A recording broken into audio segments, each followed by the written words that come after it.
Hi, everybody. So I did my project on purposeful rounding. A little disclaimer, there is some funny memes in here. I know those aren't professional. They will not be going to my clinical site. I just kind of wanted to add them in here to lighten the mood a little bit. So my PICO question, do patients on a medical surgical floors report higher satisfaction rates from purposeful rounding compared to non-purposeful rounding within their hospital stay?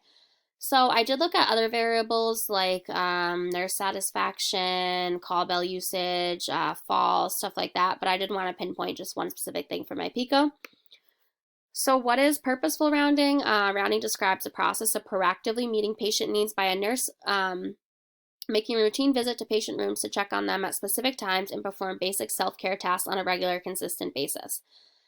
So, if you're a nurse and your patient is ringing their bell because their IV pump is beeping, you go in there, you fix the IV pump, and you ask them, do you need anything else? Do you need to use the bathroom? Can I get you anything else? Whatever it is, that's considered purposeful rounding. It's not like you have to do that and then 5 minutes later go back in the room to check off your purposeful rounding box.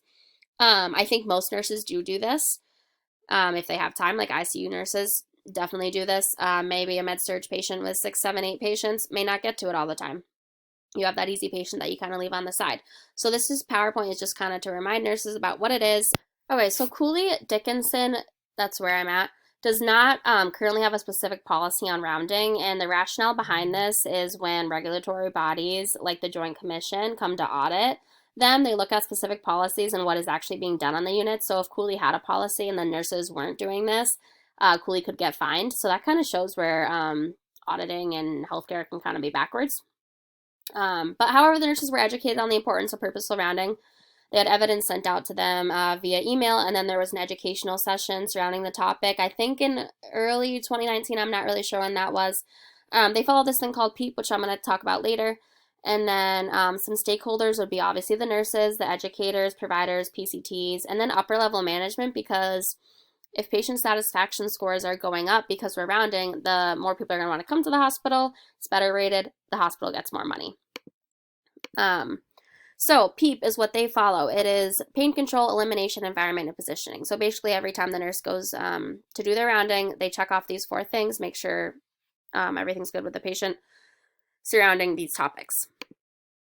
My search strategy, I used the ELE library database. I looked at CINEL, PubMed, and then also the articles that were sent to the nurses got forwarded to me. Some keywords were purposeful rounding, intentional rounding, patient satisfaction, RN perception, staff satisfaction, safety, and then hourly rounding.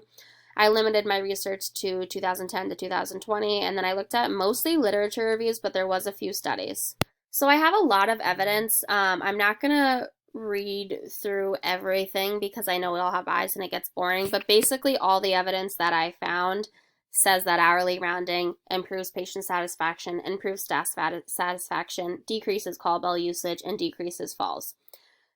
A lot of the evidence did say that in order for this to work, the nurse managers must consistently monitor staff compliance, and the only way that it works is if staff does it, obviously. So, one thing that I really liked about this first study is that compliance with rounding and patient satisfaction results were provided to staff during unit meetings and were displayed on a visual tracker board, so nurses got to see the data as was coming in. And obviously that boosts morale because if they see that they're doing a good thing for their patients, they want to keep doing it. And they also had weekly 5-minute customer service trainings provided to all staff, which I don't know how feasible this would be at Cooley, just because it's like a smaller hospital, but I do think that's really cool. Qualitative data in the form of staff and patient interviews demonstrated increased patient satisfaction, increased staff satisfaction, and improved perception of pain management. Consistently checking on patient needs effectively reduced call light usage by 38%, which I'm sure nurses are extremely happy about.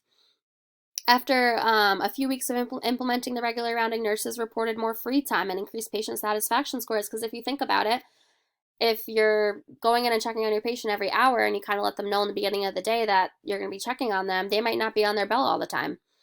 A lot of places did use the 4P rounding process, which is similar to the PEEP that Cooley has.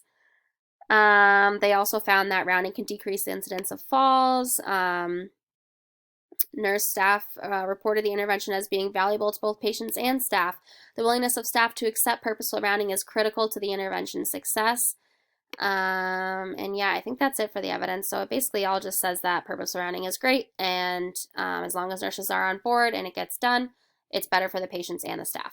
So after looking at the evidence and Cooley's current practice, one thing that I think they were missing was the last P in this PEEP with the extra P, which is the nurse's presence.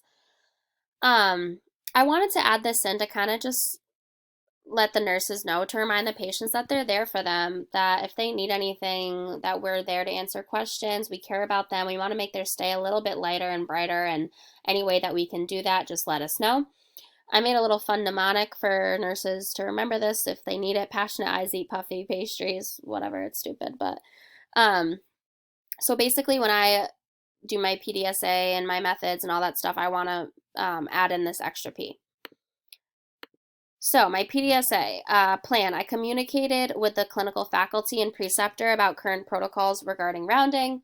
My do, I want to familiarize both the patients and staff about PEEP, educate nurses and aides about importance of PEEP through weekly meetings, which I don't know how feasible that's going to be, but if this was a perfect world, I would do that. Study, and then I want to look at patient and staff satisfaction scores and patient safety data from before I started this, and then obviously after I started this. One of the things that I was forwarded um, that the nurses were given was like their call bell usage, their falls, and it was like tracking the data, so I can use that data to see how well this works. Um, Compare new data to the previous data, obviously, like I just said, and then ACT, I want to assess the effectiveness of PEEP and communicate with staff about challenges and changes. Let the staff know that I'm there for them and what are obstacles to hourly rounding. Is there any way that we can change the policy or make this a little bit easier for you? So my methods and results. I researched the evidence regarding purposeful rounding. I also am going to create a pamphlet for both staff and patients regarding PEEP, because the thing is that you don't want to prompt patients, obviously, but you kind of have to like let them know that you're going to be checking on them, so they get that like idea in their head that the nurses do care about me and they're going to be checking up on me every hour. This is like kind of what I was told from my preceptor. So I want to like have it for the staff, like in the nurses station, just to kind of remind them, hey, make sure you're checking up on your patients. And then either the patients will be given like the pamphlet in their admission, or like at the beginning of the shift, the nurse can like let the patient know, hey, I'm going to be checking up on you every hour. The method would be to analyze patient and staff satisfaction data from before and after implementation of PEEP, which I mentioned before, and then the results would hopefully show an increase in both patient and staff satisfaction scores and an increase in patient safety. So the bigger discussion, I think the biggest obstacle is going to be staff compliance wherever you work, whether you're a nurse or whatever you are. Whenever a new policy or rule comes along, nobody likes it. They think it's a waste of their time. So I think the nurse managers are really going to come into play here. They're going to have to keep up on the staff, make sure that they're doing it, have the meetings, communicate with their staff, and just figure out if there's any obstacles and such and such. Cooley uses Epic to document, and I really would like to somehow, this is again very big picture, get this into Epic, because some patients need Q1, some patients need Q2 hour rounding. So if Epic could somehow have an algorithm or like an assessment area, or just nursing judgment, where the nurses could put in, hey, this patient needs to be checked up on every hour. So Epic would be prompted to put it into a document form where the nurses could check off that they checked up on the patient at 4, at 5, at 6. But again, that's like higher level stuff. And then of course we always go back to this question, how will this affect patient sleep? Again, if your patient's sleeping at night and you go in there and their IV pump looks good and you just document they were sleeping, so obviously their pain and everything is taken care of, then that counts as the rounding too, because we don't want to be waking patients up.